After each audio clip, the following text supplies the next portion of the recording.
Welcome back after the break. So Basit صاحب، آپ بڑا ڈیسپریٹلی بات کرنا چاہ رہے تھے بھارت کے حوالے سے. سو مجھے اس کا رول بتائیے. جو مقبوضہ جموں و کشمیر میں انتخابات کا اسکیجول جو ہے وہ جاری کر دیا گیا ہے اور انتخابات کی باز گشت ہمیں سنائی دے رہی ہے، اس کی ریالٹی کیا ہے؟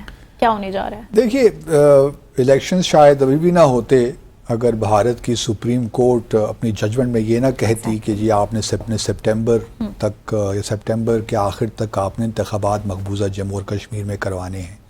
چلیے، اب 3 فیزز میں یہ الیکشنز ہوں گے. تیسرا فیز 1 اکتوبر کو ہوگا اور پھر 4 اکتوبر کو ریزلٹس اناؤنس ہوں گے. یہ بھی اپنے ہم ناظرین کو بتاتے چلیں کہ اس وقت جو ڈیلیمیٹیشن کا پروسیس ہوا اس کے بعد 114 سیٹیں ہیں جموں اور کشمیر کی اسمبلی کے لیے، مقبوضہ جموں اور کشمیر کی اسمبلی کے لیے، جس میں سے 24 سیٹیں جو ہیں وہ آزاد جموں اور کشمیر کے لوگوں کے لیے ہیں اور باقی جو 90 سیٹیں ہیں ان پہ انتخابات ہوں گے، کیونکہ آزاد جموں اور کشمیر کے لوگ تو آزاد ہیں، تو وہ مقبوضہ جموں اور کشمیر کا حصہ تو نہیں ہے کہ ان سے زبردستی انتخابات یہاں پہ ہو سکیں، تو یہ لوگ تو وہاں ووٹ نہیں دیں گے. تو اب 90 سیٹوں پہ انتخابات ہوں گے. ان 90 سیٹوں میں جو 47 سیٹیں ہیں وہ ہیں کشمیر ویلی میں اور 43 سیٹیں ہیں، اللہ بھلا کرے آپ کو، جموں کی. صحیح. اچھا، اب جو لوک سبھا کے الیکشنز ہوئے پچھلے مہینے جو ہے اپنا اپریل مئی میں، اس میں ہم نے دیکھا کہ جو لوک سبھا کی 5 سیٹیں تھیں، اس میں اگر آپ کشمیر کو بارہمولہ کی سیٹ لے لیں، سری نگر اور جو ہے آننت ناگ رجوڑی کی 3 سیٹیں جو کہ کشمیر ویلی کی ہیں، اس میں تو بری طرح شکست ہوئی. ایک تو ان پارٹیز کو جو کہ مثال کے سجاد لون جو ہیں پروگریسو پیپلز پارٹی، جو کہ بی جے پی کی پراکسی سمجھے جاتے تھے، اور ایک سجاد لون، عبدالغنی لون، جو کہ بہت بڑے کشمیری لیڈر تھے اور انہوں نے نذرانہ بھی پیش کیا اپنی جان کا کشمیر کی خاک خود ارادیت کے لیے. ان کے بیٹے ہیں یہ، اور وہ اب آج کل بی جے پی کے ساتھ متھی ہوئے ہیں. ان کو بری طرح شکست ہوئی بارہمولہ کی جو کانسٹیٹوینسی تھی. اسی طرح عمر عبداللہ بھی اسی کانسٹیٹوینسی میں کھڑے تھے، ان کو یہ بری طرح شکست ہوئی. اور ان کے خلاف جو شخص جیتے وہ تھے انجینئر رشید، جن کو ہم سب جانتے ہیں. اچھا، وہ جو انجینئر رشید ہیں انہوں نے اپنی ایک نئی پارٹی بنائی، عوامی اتحاد پارٹی، اور یہ پچھلے 5 سالوں سے یا 6 سالوں سے 2019 کے بعد سے تہاڑ جیل میں ہیں، اور وہیں سے انہوں نے الیکشن بھی لڑا اور 2 لاکھ کی لیڈ انہوں نے لی ان دونوں. اچھا، اس کے بعد محبوبہ مفتی جو پیپلز ڈیموکریٹک پارٹی صدر ہیں، ان کو آننت ناگ رجوری جو ہے اس سیٹ سے بری طرح شکست ہوئی. سری نگر اور اس سیٹ سے جہاں سے مفتی نے الیکشن لڑا، وہاں سے نیشنل کانفرنس جو عمر عبداللہ اور فاروق عبداللہ کی پارٹی ہے، انہوں نے الیکشن لڑا.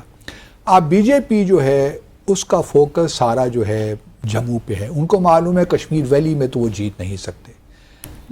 جموں میں چونکہ ہندوؤں کی میجورٹی زیادہ ہے تو وہاں سارا فوکس ان کا وہاں پہ ہے، کس طریقے سے وہاں کی جو 43 سیٹیں ہیں وہ سب کی سب وہ جیتیں. لیکن جموں میں بھی مسئلہ یہ ہے کہ جو چناب اور پیر پنجال کا جو علاقہ ہے جہاں مسلم میجورٹی ہے، وہاں پہ آبویسلی بی جے پی کو اتنی پذیرائی حاصل نہیں ہوتی. اس لیے اب وہ چاہ رہے ہیں کہ کچھ الائنس کریں کچھ پارٹیز کے ساتھ، کچھ ایسے کینڈیڈیٹس کھڑیں جن پہ سب کا اتفاق ہو، تاکہ جو لوگ کشمیر میں بھی جیتیں، کشمیر ویلی میں، وہ ان کے ساتھ مل کر ایک کام کر سکیں. وہ کام کیا ہے؟ وہ کام یہ ہے کہ جو بھی اسمبلی آئے گی جموں اور کشمیر میں انتخابات کے بعد 4 اکتوبر کو نتائج کا اعلان ہوگا، وہ بی جے پی کی حکومت یہ چاہے گی کہ جو نئی اسمبلی ہے وہ ان اقدامات کی توثیق کرے جو انہوں نے 5 اگست 2019 کو کیے. کیونکہ اگر آپ دیکھیے تو ابھی تک ایک یہ خلا موجود ہے کہ چاہے وہ آرٹیکل 270 ہم نے پہلے بھی ڈسکس کیا تھا، جو سب آرٹیکل 2 ہے 370 کا، یا آرٹیکل 3 ہے انڈین کے کانسٹیٹیوشن کا، اس کی خلاف ورزی کرتے ہوئے سارے اقدامات کیے گئے. کیونکہ آرٹیکل 370 میں بڑا واضح طور پہ لکھا ہوا تھا کہ جو حکومت ہے وہ جو نیو دہلی ہے وہ مقبوضہ جموں اور کشمیر میں کوئی تبدیلی نہیں کر سکتی، نہ اس کا اسٹیٹس تبدیل کر سکتی ہے، نہ اس کو اس کا اسپیشل اسٹیٹس جو ہے اس کو ختم کر سکتی ہے، نہ آرٹیکل 35 ختم کر سکتی ہے، جب تک کہ وہاں کانسٹیٹیوئنٹ اسمبلی سے ریکمنڈیشن سینٹرل حکومت کو نہ جائے، کیونکہ وہاں پہ تو کوئی کانسٹیٹیوئنٹ اسمبلی تھی ہی نہیں. بالکل. اچھا اگر لیجسلیٹو اسمبلی بھی تھی تو وہ بھی نہیں تھی، گورنرز رول تھا، پریزیڈنشل رول تھا وہاں پہ. اب وہ تھوڑا سا اس کو کور اپ کرنے کے لیے چاہیں گے کہ جو نئی اسمبلی آئے تو وہ ان اقدامات کی توسیع کر دے تاکہ ایک اس پہ بھی کشمیریوں کی جانب سے ایک اسٹیمپ لگ جائے کہ ٹھیک ہے جی کشمیریوں نے منظور کر لیا. اسے ایجنڈے کی تکمیل کر پائیں گے اگر وہاں ان کو بی جے پی کو دیکھیں 43 سیٹیں یہاں مل جاتی ہیں، مطلب کیا وہ ایک ریزولوشن پاس کریں جو سمپل میجورٹی کے ساتھ ہو جائے گی. تو ان کی کوشش اس وقت یہی ہے کہ ان کو 46 سیٹیں کہیں سے مل جائیں جس پہ وہ اسمبلی کی اسٹیمپ لگوا سکیں. دوسرا معاملہ اس سے ہی جڑا ہوا ہے، وہ یہ ہے کہ بھارت کی سپریم کورٹ نے یہ بھی کہا تھا کہ آپ جہاں انتخابات کروائیں ستمبر تک، وہاں جو اسٹیٹ ہوڈ ہے، کیونکہ 5 اگست 2019 کو تو مقبوضہ جموں اور کشمیر کو 2 حصوں میں تقسیم کر دیا نا، ایک لداخ کو الگ کر دیا، جموں کشمیر کو الگ کر دیا اور ان کو یونین ٹیریٹریز بنا دیا. اسٹیٹ سے ان کا درجہ کم کر کے ماضی میں تو یہ ہوتا رہا ہے کہ آپ نے ایک اسٹیٹ کو ڈیوائیڈ کر کے 2 اسٹیٹس بنا دیا. یہ کبھی نہیں ہوا کہ اتنی بڑی اسٹیٹ کو آپ ڈاؤن گریڈ کر کے دونوں کو یونین ٹیریٹریز بنا دیں. یہ بھی اپنی قسم کا ایک انوکھا واقعہ ہوا، لیکن یہ اس بات کو ظاہر کرتا ہے کہ جموں اور کشمیر بھارت کا انٹیگرل پارٹ نہیں ہے، وہ ان کے لیے ایک مقبوضہ کشمیری کی طرح اس کو ٹریٹ کر رہے ہیں. تو انہوں نے یہ جو عمر عبداللہ وغیرہ نے جو نیشنل کانفرنس انہوں نے اپنا مینیفیسٹو پچھلے ہفتے پیش کیا، تو ان کا مینیفیسٹو کا ایک بہت بڑا حصہ اس پہ تھا کہ ہم اس کے لیے محنت کریں گے کہ جو اسٹیٹ ہے جموں اور کشمیر کو دوبارہ یونین ٹیریٹری سے اسٹیٹ بنا دیا جائے. اب اسٹیٹ بہت سے بھارت میں جو تجزیہ کار ہیں وہ کہہ رہے ہیں کہ یہ ممکن نہیں لگتا، اور اس کی وجہ یہ ہے کہ نیو دہلی یہ نہیں چاہے گا کہ جو سارا سیکیورٹی کا کنٹرول ہے، خاص طور پہ پولیس ہے، ایڈمنسٹریشن ہے، وہ پھر کسی پولیٹیکل گورنمنٹ کو وہاں پہ دے دے.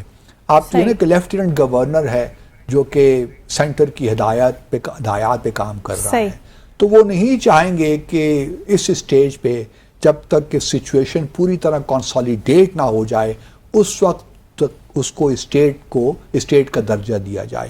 تو یہ ایک بڑی انٹرسٹنگ آگے حالات ہونے والے ہیں. تو اب دیکھنا یہی ہے کہ پارٹی کون سی پارٹی جیتی ہے. انجینئر عبدالرشید جس طرح میں نے پہلے کہا وہ بہت پاپولر ہیں. جموں اور کشمیر ویلی میں تو مجھے لگتا ہے کہ وہ جیت جائیں گے، کچھ سیٹیں کافی لے جائیں گے. جموں اور چناب ریجن میں کیا ہوتا ہے it remains to be seen. تو it would be an interesting election کیونکہ بیچاری حریت تو ساری جیلوں کے اندر ہے، ان کو تو موقع ہی نہیں مل رہا. جماعت اسلامی کو ویسے انہوں نے بین کر دیا تھا. تو اس لیے انجینئر رشید ہی بڑے انٹرسٹنگ آدمی ہیں.